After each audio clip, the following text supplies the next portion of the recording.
Assalamualaikum warahmatullahi wabarakatuh. Perkenalkan, nama saya Siti Nurlaila Cijawa, NPM 022 722 11041.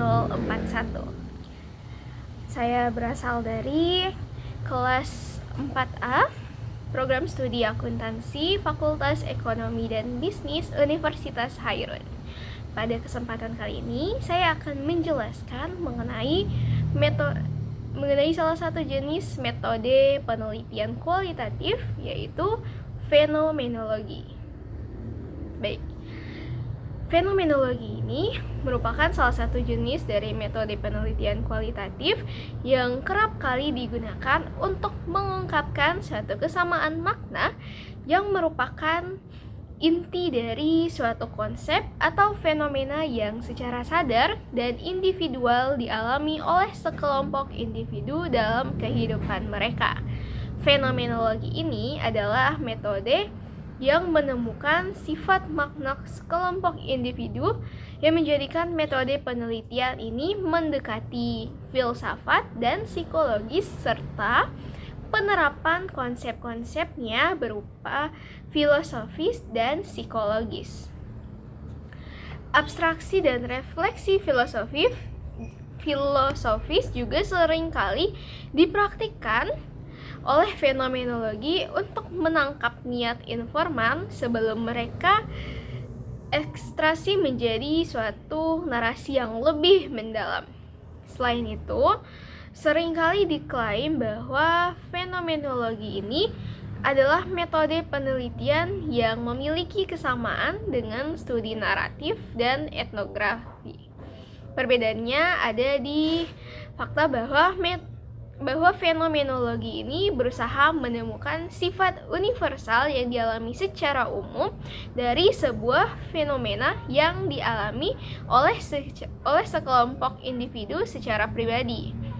Studi fenomenologi dapat digambarkan sebagai penerapan metode kualitatif untuk mengeksplorasi dan menemukan makna umum dari suatu konsep atau fenomena yang merupakan pengalaman hidup sekelompok individu.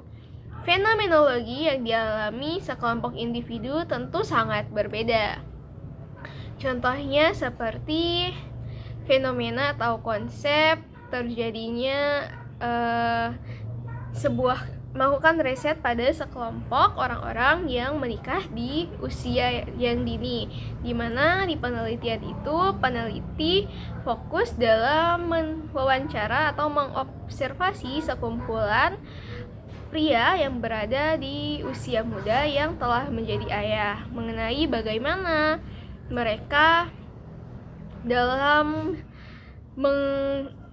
menjalani kehidupan mereka sehari-hari sebagai ayah muda. Investigasi fenomenologis dapat diterapkan untuk pertanyaan dari penelitian tersebut. Datanya dapat dikumpulkan dengan mewawancarai sekelompok orang yang terdiri dari ayah yang baru dan akan segera berpengalaman sebagai seorang ayah.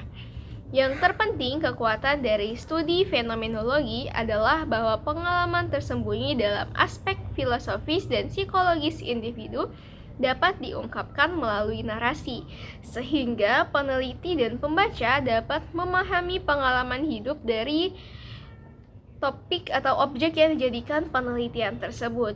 Tujuan dari penelitian fenomenologis ini adalah untuk mengurai pengalaman individu dari suatu fenomena dalam deskripsi yang menjelaskan sifat universal dari fenomena tersebut. Seorang peneliti, Creswell, memberi contoh sifat universal apa yang diyakini sebagai fenomena yang mudah dipahami oleh semua orang, yaitu perasaan duka. Perasaan duka adalah fenomena yang bisa dialami oleh setiap masyarakat, di mana perasaan duka tersebut bisa berasal dari berbagai hal. Bisa jadi dari kehilangan seseorang yang berharga atau objek lain seperti hewan peliharaan, ataupun hal-hal lain yang meninggalkan kita dan menimbulkan suatu fenomena yang disebut perasaan duka. Perasaan duka tersebut merupakan rasa sakit yang memiliki esensi universal di mana semua orang bisa relate, bisa paham dengan perasaan tersebut, sehingga dimungkinkan untuk menyelidikinya secara fenomenologis. Penelitian fenomenologi selalu berusaha untuk mengurangi pengalaman pribadi dalam makna bersama atau dalam esensi universal dari suatu fenomena yang secara sadar dialami oleh sekelompok individu. Ada berbagai langkah yang harus dipahami oleh peneliti sebelum mereka melakukan penelitian fenomenologis. Ada beberapa langkah yang disebutkan oleh ahli metodologi yaitu Creswell. Pertama, yaitu peneliti harus menemukan rumusan masalah yang relevan dengan penelitian yang menggunakan pendekatan fenomenologi ini.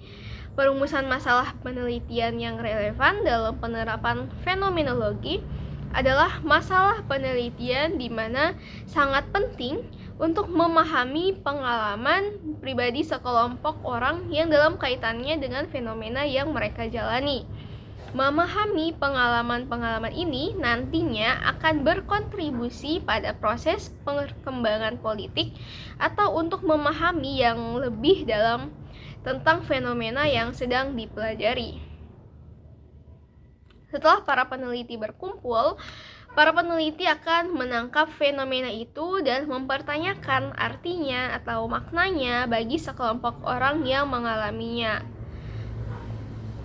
Misalnya, apa artinya menjadi seorang profesional dalam suatu kasus, atau seperti yang saya sebutkan sebelumnya, apa artinya kehilangan seseorang atau objek berharga dalam hidup kita yang kita cintai, dan berbagai macam sebagainya. Sebagai manusia, para peneliti harus menyimpan pengalaman pribadi mereka sebanyak mungkin dalam fokus penelitian mereka. Upaya ini disebut dengan bracket. Tujuan dari hal ini yaitu untuk membantu para peneliti mendapatkan pemahaman yang paling mendalam dan objektif mengenai fenomena yang dialami oleh informan secara pribadi, tanpa terkontaminasi oleh para peneliti itu sendiri. Berarti memisahkan perasaan pribadi peneliti dengan objek yang sedang mereka teliti. Misalnya, studi fenomenologis terhadap orang yang baru saja patah hati. Sebagai ahli fenomenologi, harus dapat meninggalkan pengalaman patah hati sebanyak mungkin. Lalu kemudian, data fenomenologis dalam bentuk narasi deskriptif yang berasal dari cerita orang yang mengalami fenomena yang diteliti. Data penelitian fenomenologis berasal dari wawancara yang cukup mendalam oleh sekelompok individu yang memiliki pengalaman serupa. Jumlahnya tidak bisa ditentukan. Seringkali direkomendasikan objek penelitiannya itu sekitar 5-25 orang. Pertanyaan yang diajukan oleh seorang ahli fenomenologi dapat bervariasi. Biasanya peneliti akan bertanya apa yang dialami oleh mereka dan bagaimana bisa fenomena itu terjadi pada diri mereka. Proses analisis data pada prinsipnya itu serupa dengan analisis kualitatif lainnya, yaitu data ditranskripsikan dan dengan demikian berkaitan dengan perumusan masalah interpretasi, proses bolak-balik serta analisis data kualitatif secara umum. Lalu setiap topik yang muncul dalam proses analisis berisi narasi teks. Pada prinsipnya, deskripsi tekstual tentang apa yang telah dialami peserta dan bagaimana mereka mengalaminya. Dari deskripsi tekstual, peneliti dapat menggambarkan sifat universal dari fenomena yang mereka teliti. Deskripsi intelektual tipikal dari penelitian fenomenologis yang terdiri dari paragraf yang panjang dan mendalam. Baik, itu saja yang dapat saya sampaikan mengenai salah satu metode penelitian kualitatif, yaitu fenomenologi. Terima kasih atas perhatiannya. Semoga yang saya sampaikan dapat bermanfaat. Mohon maaf apabila ada salah-salah kata. Wassalamualaikum warahmatullahi wabarakatuh.